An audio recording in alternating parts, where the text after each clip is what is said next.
श्री गुरुवे नमः।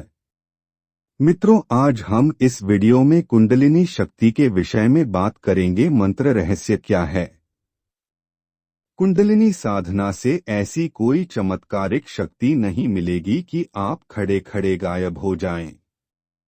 आपकी उंगलियों या दृष्टि से कोई लपटें या किरण भी नहीं निकलेंगी। हाँ, आपकी चैतन्य शक्ति में विलक्षण परिवर्तन होगा, जीवन शक्ति और ताकत बढ़ जाएगी।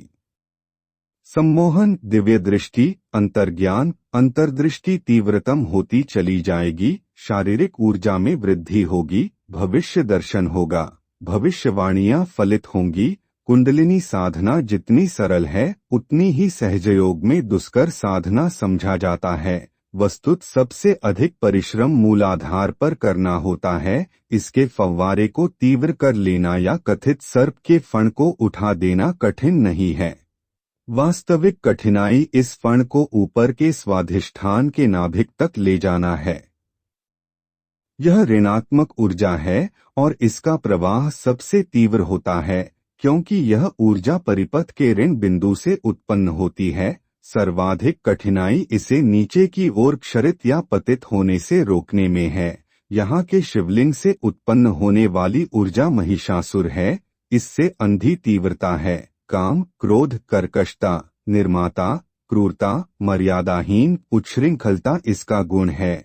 यह किसी का नियंत्रण नहीं मानती है। जब तीव्र होकर दौड़ती है तो भैंसिंग की तरह खतरों आदि को बारे में अंधी हो जाती है। ज्ञान विवेक लुप्त हो जाता है। यह काली है जो शिव विवेक को पैरों तले रौंद डालती है। तंत्र विधा में सबसे कठिन सिद्धि इसी शक्ति को करने में होती है। इस बिंदु को जागृत करना कठिन नहीं है। कठिनाई यह है कि जब यह ऊर्जा बढ़ती है तो उपर्युक्त गुणों की मात्रा भी बढ़ती है। इन गुणों में बहकर उत्पन्न ऊर्जा को क्षरित करने से रोकना ही वास्तविक सिद्धि है। इसके लिए तंत्र में निर्देश है कि इस भैंसे की बलि देने या निरंतर प्रयत्न करते रहें। भैंसे की प्रवृत्ति पर नियंत्रण रखें। शराब पीकर भी इस ऊर्जा को आप प्राप्त कर सकते हैं, पर वास्तव में सिद्धि तो वह है कि शराब पिएं पर नियंत्रित रहें। काम की भावना से भी रति के समय भी यह ऊर्जा बढ़ जाती है। इस समय आप भैंसे की सवारी कर रहे होते हैं। तेज रफ्तार से दौड़ते हुए अंधे भैंसे को रोकने की कला नहीं आती तो वह पतन की खाई में गिरा देता ही है। विवेक से इस भैंसे को नियंत्रित करके इस भाव की बलि देना ही तंत्र के भैंसे की बलि है। लोग धर्मस्थलों पर भैंसा काट रहे हैं। मूर्खों के सिर पर सींग नहीं होते, वे देखने में आदमी जैसे लगते हैं। तंत्र में भैंसे के रक्त, सींग, पूंछा के बाल, गोबर आदि की उपयोग होता है, परंतु यह रसायन सामग्री योग है। लेकिन इसका अर्थ भैंसे को काटने से नहीं। इसी तरह स्वाधिष्ठान की ऊर्जा बढ़ने पर से अंधी चंचलता या क्रियाशीलता बढ़ाती है। मन हमेशा चंचल, उन्माद बना रहता है, वह भी तामसी भाव में उत्तेजित, ठीक बकरी के बच्चे की तरह। यदि आप इस चंचलता को नियंत्रित करके मन के बकरी को बच्चे जैसी प्रवृत्ति की बलि देते हैं तो सिद्धि अवश्य मिलेगी। स्वाधिष्ठान माँ दुर्गा का स्थान है। कृपया इस देवी को चरणों पर मालूम पशुओं की बलि मत कीजिए। माता कभी राक्षसी नहीं होती, वह आपकी ही नहीं इस सृष्टि की माता है। वह बकरी के बच्चे की भी माता है। इस देवी को आंचल को रक्त से संचित कर दिया जाता है। मैं अहिंसा, भावुकता को वशीभूत नहीं हूँ, आपको मांसाहार से भी नहीं रोक रहा, मगर कम से कम यह दुर्गा माता को नाम पर तो रोके। तंत्र में इसका अर्थ कुछ और ही है। कुंडलिनी साधना आजकल इसकी हर तरफ चर्चा है।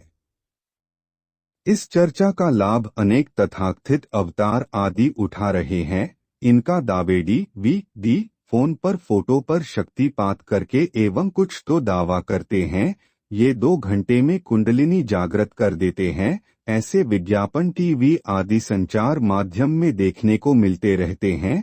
कुछ से हमने भी पूछा कि कुंडलिनी है क्या, तो उत्तर में वे बताने लगे कि मूलाधार में एक शिवलिंग है, उसमें सांप लिपटा है उसका फण लिंग मुंड पर है, उस फण को जागृत करना ही कुंडलिनी जागरण है। ये लोग ठग है। ये कुछ नहीं जानते मूलाधार में शिवलिंग अवश्य है, पर वहाँ सांप जैसा कुछ नहीं है। वहाँ पर है क्या? यह एक ऊर्जा संरचना है। यह प्रथम परमाणु की संरचना है। इसके शीर्ष पर सांप नहीं, यह इसके शीर्ष से निकलती ऊर्जा धाराएं हैं, जो शेषनाग के फणों या फव्वारों की बूंदों की भांति निकलती है, फुफकारती हुई ऊर्जा धाराएं। यह संरचना इस ब्रह्मांड की प्रत्येक इकाई की है, प्रत्येक ऊर्जा बिंदु की है। मूलाधार में नहीं, रीढ़ में व्याप्त 9 बिंदुओं या शरीर को 33 करोड़ बिंदुओं, सभी तारों, सूर्य, नाभिकों सी संरचना है। हमारे शरीर में जो 9 ऊर्जा बिंदु मुख्य है, रीढ़ में उनके मध्य कुछ रिक्त स्थान है, जिसे सुषुम्ना नाड़ी कहते हैं, जिनमें ऊर्जाधाराएं एवं बिंदु तो है, पर मुख्य बिंदु जैसे नहीं है। मूलाधार के शिवलिंग के शीर्ष से फव्वारों के रूप में निकलती ऊर्जा को तीव्र करके ऊपर को बिंदु के शिवलिंग के नीचे पुच्छल ऊर्जा धारा से मिलाने से शक्ति प्राप्त होती है। तब इसे ऊपर खींचा जाता है और ऊपरी शिवलिंग के नाभिक में ले जाया जाता है। इससे शॉर्ट सर्किट होता है, दोनों प्लस धन होते हैं। इससे दूसरे शिवलिंग का फव्वारा बढ़ जाता है। कुंडलिनी साधना में एक मूलाधार ये फव्वारे को ऊपर स्वाधिष्ठान के केंद्र में मिलाने से कई चमत्कारिक शक्तियां प्राप्त होती है, परंतु यह तो वर्षों का काम है, वह भी निरंतर लगन के साथ अभ्यास करने पर। परंतु 2 घंटे में ईश्वर ही जानता है कि यह कैसा धोखा है। मित्रों, अगर यह वीडियो आपको अच्छी लगी हो तो कृपया इसे लाइक और शेयर करें और इस चैनल को सब्सक्राइब करें। धन्यवाद।